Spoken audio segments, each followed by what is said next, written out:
కేంద్ర విద్యాశాఖ మంత్రిగా ధర్మేంద్ర ప్రధాన్ రాజీనామా చేయాలి అనే డిమాండ్తో అమరణ దీక్ష స్టార్ట్ చేసినటువంటి సోనం వాంగ్చుక్ గురువారం రాత్రి ఉన్న పలానా దీక్షను ఎందుకు విరమించాడు? ఎందుకంటే ధర్మేంద్ర ప్రధాన్ రాజీనామా మీద కేంద్రం ఎలాంటి హామీ ఇవ్వలేదు. అంటే హామీ నెరవేరకుండానే ఎందుకు దీక్షను విరమించాడు? ఇప్పుడు దీని మీద చాలా ప్రధానమైన చర్చ నడుస్తుంది. సోనం యూటర్న్ చేసుకున్నాడా అని. దానికి కారణం ఏంటంటే హామీ నెరవేరకుండానే దీక్షను విరమించడం. అంటే మొన్నటిదాకా మొండిగా ఉన్నాడు, ఇప్పుడు దీక్షను విరమించాడు ఒకటి. రెండోది, అతను చెప్పిన రీజన్, దీక్ష విరమించడానికి చెప్పిన రీజన్ ఏదైతే ఉందో, ఉద్యమం హింసాత్మకంగా మారే అవకాశం ఉంది కాబట్టి నేను దీక్షను విరమిస్తున్నాను అని చెప్పాడు. ఈ రీజన్ చాలా మందికి నచ్చట్లేదు. ఇది ఉద్యమాన్ని అవమానించే విధంగా ఉంది.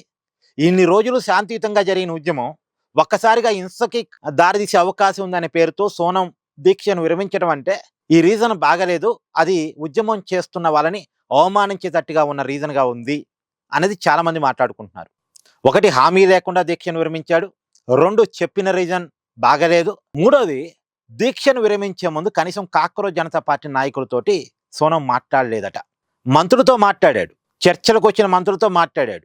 తర్వాత దీక్షను విరమిస్తున్న సందర్భంలో ఇన్నాళ్ళు ఎవరితో కలిసి అయితే సోనం ఈ ఉద్యమాన్ని చేస్తున్నాడో వారితో మాట్లాడాలి కదా, ఉద్యమ సహచరులతో మాట్లాడాలి కదా. ఇప్పుడు నేను దీక్ష కొనసాగించలేని పరిస్థితిలో ఉన్నాను, బయట పరిస్థితులు కూడా బాగలేవట కదా, కాబట్టి నేను దీక్షను విరమిస్తున్నాను అని వాళ్ళతో చెప్పాలి కదా. కనీసం వాళ్ళతో మాట కూడా చెప్పకుండా దీక్షను విరమిస్తున్నట్టు గురువారం అర్ధరాత్రి పూట సోనం ప్రకటన జారీ చేశాడు అనేది.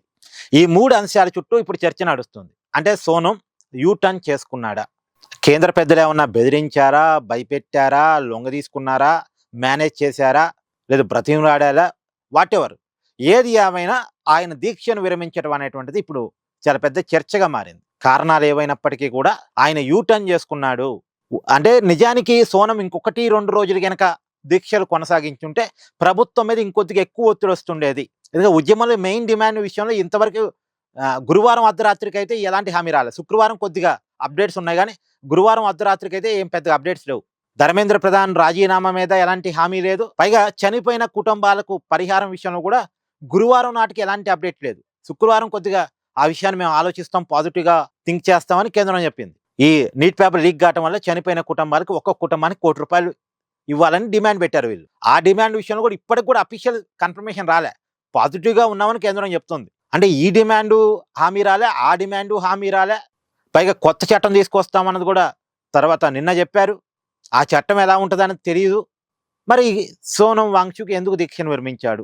ఇంకొకటి 2 రోజులు కనుక దీక్షను కొనసాగించుంటే కేంద్ర పెద్దల మీద మరింత ఒత్తిడి వచ్చి ఉండేది కదా అనే ఆలోచన, అనే చర్చ అయితే ఉంది. బట్ చూడాలి, అంటే సోనం యూటర్న్ చేసుకున్నాడా అనేది చూడాలి రాబోయే కాలంలో.